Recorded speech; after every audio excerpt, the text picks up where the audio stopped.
Spoken English ইংরেজি শিখুন এবং নিয়মিত চর্চা করুন। Bengali to English translation. তো চলো আজকে শুরু করা যাক। তুমি এখানে অকারণে অপেক্ষা করছো। অকারণ মানে unnecessarily. In English, you are unnecessarily waiting here. You are unnecessarily waiting here মানে তুমি এখানে অকারণে অপেক্ষা করছো। নেক্সট, আমি সমস্যায় আছি। সমস্যা মানে trouble. In English, I am in trouble. I am in trouble মানে আমি সমস্যায় আছি। নেক্সট, আমার মন খুব অস্থির। অস্থির মানে restless. In English, my mind is very restless.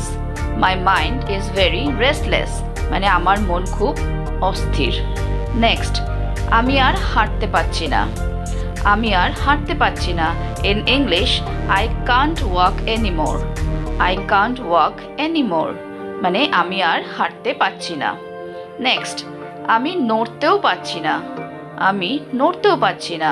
In English, I can't even move. I can't even move মানে আমি নড়তেও পারছি না। নেক্সট, আমি এটা আর সহ্য করতে পারছি না। আমি এটা আর সহ্য করতে পারছি না। সহ্য করা tolerate. In English, I can't tolerate it anymore. I can't tolerate it anymore মানে আমি এটা আর সহ্য করতে পারছি না। নেক্সট, সে কোনো কাজের নয়। সে কোনো কাজের নয়। In English, he is good for nothing. He is good for nothing মানে সে কোনো কাজের নয়। নেক্সট, নাক গলানো বন্ধ করো। নাক গলানো ইন্টারফেয়ার করা। In English, stop interfering.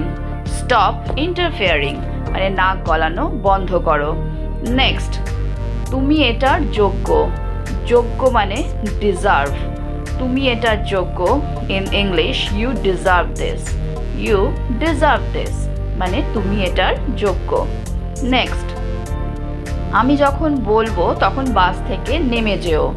বাস থেকে নেমে যাওয়া ইংলিশ গেট অফ। নেমে যাওয়া get off. In English, get off the bus when I say. Get off the bus when I say. Hello friends, আমি তোমাদের কাছে যাতে এরকম আরও ভিডিও নিয়ে আসতে পারি তার জন্য অতি অবশ্যই আমার চ্যানেলটাকে লাইক, শেয়ার আর সাবস্ক্রাইব করতে কিন্তু ভুলো না। তো আজকে এই পর্যন্তই। Thank you for watching. Keep watching, stay safe and take care. Bye bye.